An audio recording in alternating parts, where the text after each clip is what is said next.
के लिए बोला जाता है और क्वेश्चन को 2 टाइप से लिख के देता है। अगर ऐसे आएगा तो फिर आपको बोलेगा कि आपको प्रूव करना है कि स्मॉल v को बोलते हैं वेग और कैपिटल V होता है आपका विस्थापन, है ना। तो वेग और विस्थापन में अगर संबंध पूछा जाता है तो आपको ऐसे प्रूव करके आना होता है। और अगर आपको दूसरी तरीके से लिख के दे दे, मतलब यहाँ पे ED लिख दे, वैसे तो कुछ ज़्यादा फर्क नहीं है क्योंकि जो V होता है वो E=V/E/E होता है। तो बस उसी को यहाँ पे इसने ब्रेक करके लिखा हुआ है। तो अब मैं आपको ये सिखाती हूँ करना कैसे, ठीक है। देखो जब भी आपका क्वेश्चन आए, ये क्वेश्चन बहुत बार पूछा गया है, लास्ट ईयर भी आया था, इस फॉर्म में आया था, तो कैसे भी आए, ऐसे आए, ऐसे आए, करने का तरीका सेम ही होता है।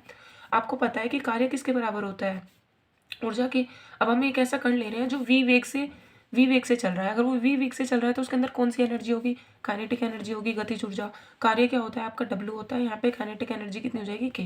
आपको पता है। अब देखो यहाँ पे आपको फॉर्मूला कौन सा लगाना है, आपके पास बहुत सारे फॉर्मूले होते हैं कार्य के, लेकिन हमें देखना है कि हमें प्रूव क्या करना है। अकॉर्डिंग टू प्रूफ, जो भी आपको प्रूव करना है उसके अकॉर्डिंग हम फॉर्मूला लगाएंगे। आपको यहाँ पे डेल V चाहिए, और ये आप चैप्टर 3 में पढ़ चुके हैं विभवांतर वाले में, कि जो W होता है वो क्या होता है, डेल V इंटू क्यू होता है। ये पढ़ा था ना आपको। डेल V क्या बोलते हैं, पोटेंशियल डिफरेंस, मतलब ये होता है आपका, क्या बोलते हैं इसको, विभवांतर, है ना।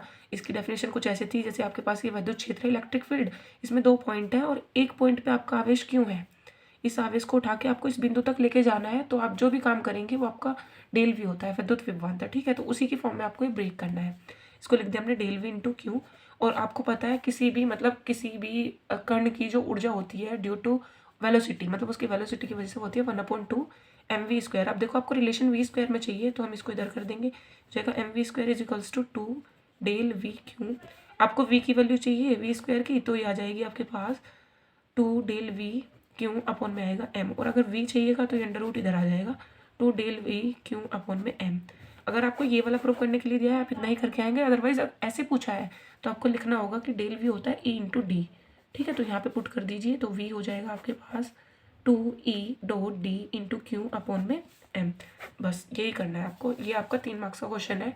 कभी कभी 2 में भी पूछ लेगा, जनरली दो में तो आते ही आता है। अगर 3 में आया तो आपको क्वेश्चन ऐड करके देगा इसके अंदर 1 मार्क्स वाला। तो बस ये आपको प्रूव करना है। सो बाय, मिलते हैं नेक्स्ट वीडियो में। और ऐसे ही मतलब 1 से 30 इंपॉर्टेंट क्वेश्चन की सीरीज से जुड़ने के लिए चैनल को लाइक कर देना, चैनल को फॉलो कर लेना, मतलब सब्सक्राइब कर देना, ठीक है। बाय।